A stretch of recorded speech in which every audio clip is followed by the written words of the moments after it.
Now, the strategies that I will look to use, there are the 5 different types, okay? And these can be done to either capture profits from the extreme volatility that we see that surrounds every earnings season, or we're looking for those that have these big price spikes. So there are 5 different strategies that I'll look to use.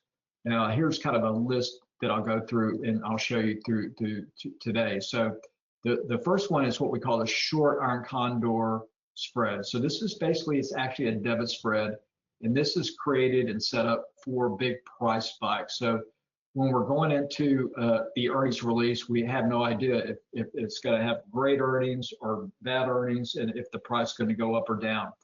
But some specific stocks, like you saw from AKAM, have a tendency to have these big price spikes up or down. So this strategy will help to trade that kind of price spike up or down. It's a defined risk trade strategy, and so we'll go through what that is. Now the other one, the next one, is what we call the long iron condor spread, and this is actually a credit spread, and this is done for volatility crush. Okay, so you know that implied volatility is going up, and we know that after the earnings release, all that uncertainty comes out, it collapses. So that's the volatility crush strategy. We'll use that. The next one for volatility crush that we could use is what we call the iron butterfly, also credit spread, also for volatility crush. And then the next one that we're going to go through and I use is what we call the double lightning spread, which is actually a debit spread.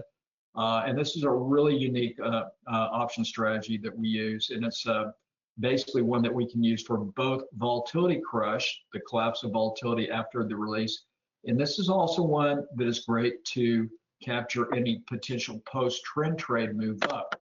All right, so it's a real favorite strategy, really unique, and we'll go through a couple examples here on that as well. And then the fifth one is what is the earnings pairs trading strategy. This is a long short kind of delta neutral, but for a post-trend trade. Okay, so it's a pairs trade strategy that we'll go through and that you can use for a post-earnings trade. So 5 basic types of strategies, depending on what the market condition is going into, you know, an earnings release.